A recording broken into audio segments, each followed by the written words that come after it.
First impression mo po. By age down. Ako, by age down. Youngest to oldest. Youngest to oldest. Si Sheena kasi, dahil napapanood ko na siya sa PBB, so may ano na ako sa kanya. For first impression niyo po sa kanya sa PBB po?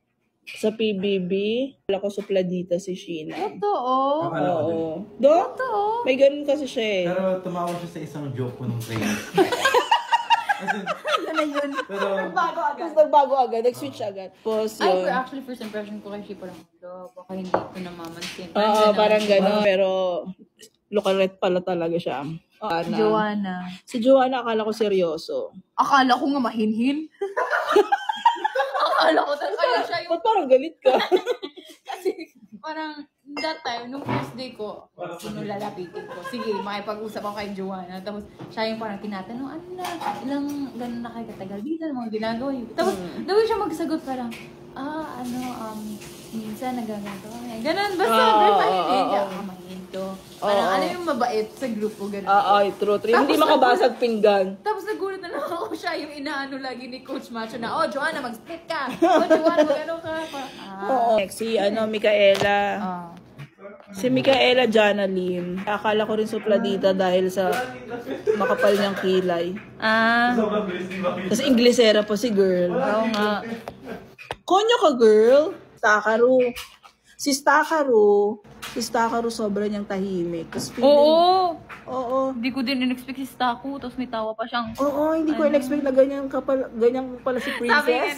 Sabi nga ni Miss MQ, parang hindi pa niya kilala. Basta nung sa launch ba yun? Nag-shoot sa Tagaytay. Sabi niya na parang hindi pa niya kilala si Staku. Parang ang hinhinda ng Staku, ang behave. Reserve. Akala ko talaga noon parang reserve, ganyan. Kasi syempre, only child. So, alam mo, sheltered, yung mabait lang yung hello po, okay po. Pag tumawa, wagas.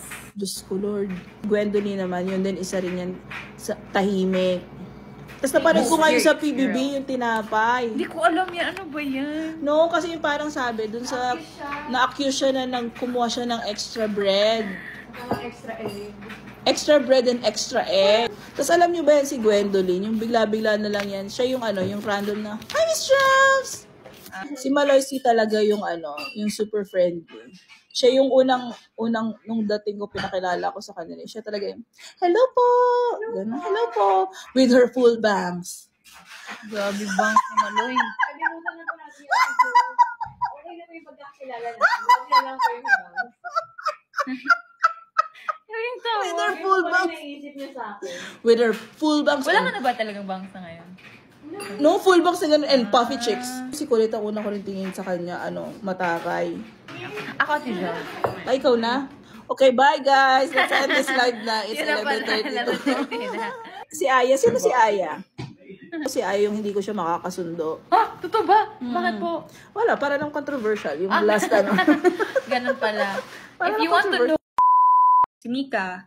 Ayan, si Mika. First impression ko kay Mika. Mas talaga siya. Mataray talaga. Totoo. Hindi siya first impression kasi totoong mataray talaga si Mika.